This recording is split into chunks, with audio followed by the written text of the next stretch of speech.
الحمد لله رب العالمين حمدا يوافي نعمه ويكافئ مزيده، والصلاة والسلام على سيد المرسلين محمد وعلى آله وصحبه أجمعين ومن تبعهم بإحسان إلى يوم الدين. اللهم بارك لنا في رجب وشعبان وبلغنا رمضان. اللهم علمنا ما ينفعنا وانفعنا بما علمتنا وزدنا علما وعملا متقبلا برحمتك يا أرحم الراحمين. أما بعد، السلام عليكم ورحمة الله وبركاته. Hoş geldiniz, bereketli meclis olsun ey din kardeşlerim, tanrılar ve barda barakalar.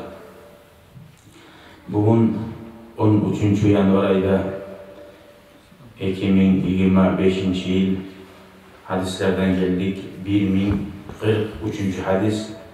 Bu bölük namazlara bayla oldu. Namazın sihirleri hakkında. Bab fadlus salavat. Bir başka Kur'an ayette Allah-u Teala bizim çakıran Euzu billahi mineşşeytanirracim. İnnes salate tenha anil fahşai vel munkar. Sadakallahu azim. Gertidanna namaz erşi günahlardan, yaman zatlardan geri uğradı. Ay namazınız şu geri uğranan kuyda bolsun da bayda. Halbuki çok koyarız. Namaz deteç adam. Namaz deteç uzun eşik şöyle yamazı anet boladı.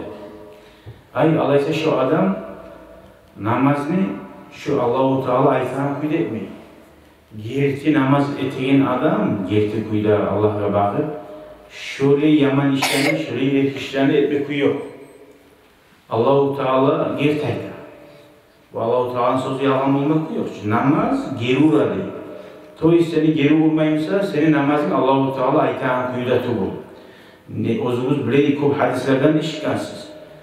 Namaz kılgan namazın arumusa, yakşumusa kokları Allah bezendirsin seni dağdan dağı, sen beni bezendirgen neyimik deyip sana şöyle dualar ete turup oraya götürürler. Ama sen namazın Allah razı olman kuyda olmasa, yamazatlarına geri olmasa, artık olan yamazatlarda söyleyeyimsen, yetemsen, o namaz aytacak, sen beni zayi etken neyimik, Allah da seni zayi etsin. Gördün mü? Namaz kılganımdan olma içi de. Sadece namazda kıyla, neye eti yamazatlardır, tamaşa bulmuyor, adet yok, şunu anlasın. O sadece bir adam şurayı Kur'an'a ne görür? Mecid'de yazılır. İnne salate tenha anil fahşai vel munkar. Namaz gerur eşizatlardan, yamanzatlardan, günahlardandır. Ben yamazlardan etip duramam için. Alaysa etmiyor oyayım namazım koyup koyuyor. Alimler ayta, nece işlerde, günahlarda etemsen neyi? Günahların sali namazını koyma değil. Namazını et. Namazını eteğin sali günahlarını koyma var. Yani ben namazımı arı etmeye gelmeyeyim için. Arı etme karayım şu günahlarını oyduran kuyuyor. Masalan, primer gayetsek. Ya şu çilik üstünden şuna daha gelip gelmediysen. Hani mecid olsun ya da uyu olsun. Ya şu uyuya girmediğiniz attık oluşuyor. Ya taza kuyuda olup girdiysen. Çağda gir, onu taza kuyuda gir. Şu namazda şudur. Tanha anil fahşai vel munkar. O sahili, hatta o zaman Allah-u Teala Kur'an'da da yetecek. Euzu billahi mineşşeytanirracim. فَوَيْلٌ لِلْمُصَلِّينَ الَّذ۪ينَ هُمْ عَنْ صَلَاتِهِمْ سَاهُونَ. Cehennemde ayrıca koyu var adamdan taşıyan. Ayrıca azap olur. Namaz kılayanlara deyin. Niçin namaz kılayanlar? Artık neyse. اَلَّذ۪ينَ هُمْ عَنْ صَلَاتِهِمْ سَاهُونَ. Onlar namazların unutukalı. Bilip haysiz. Bir namaz ya, markaça olur bu, ekinde tuş namazları var işte. Namazlarını ilmi zamanında. Namazlarını zamanında ilmi koymakta, o da ulu günahlar kazanmak. Ko'ramsan? Bunda da namazda o'ygandan bo'lmaydi, namozni hali alaysa bor. Jahannamda namozini arkka salib qo'yganlarga jahannam marda aytib. Namozini qo'yib qo'yishni yezatdi, uch bölmesini yezatdi bu.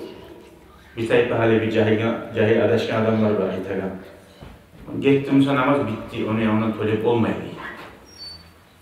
Jahannamda uyup olan namazını arkka salarlar dediğinde sağa daha yedi, şunu arkka salmaya kılsın için aytiladi. Namazını koysun için, kılmasın için tuğu. Hali şu namazının sihirliğine hakkından gelegen hadislerden 1043. hadis. وعن أبي هريرة رضي الله عنه قال سمعت رسول الله صلى الله عليه وسلم يقول Abi Hureyre'den eşittiğini Resulullah sallallahu aleyhi ve sellem aytıyor. Namazın eşik sıfatları karayız. Ra'aytum law anna nahran bi babi ahadikum yaghtasilu minhu kulla yawmin 5 marrat. O beşiktensiz bu hadisine. Siz neçik oylaşasınız diye aytıyor Resulullah. Sizin qabağınızda bir ozen bolgansa ağıp duragan. Şunla sizden biriyiz. Her gün 5 kerin kirler bolgansa şu ozenge girip 5 kerin ara bolup hal yabqa min daranihi şeyun. Şu adamın arasında şu iskilen fida bir nas bizat zaman var mı diye. قالوا لا يبقى من درنه شيء. Ashablar cevap verip aytti ya Resulallah. Şöyle kirlenen adamı 5 kerin çarkına bir nasla almaz dedi. قال Resulullah aytti sallallahu aleyhi ve sellem فذلك مثل الصلوات الخمس يمحو الله بهن الخطايا.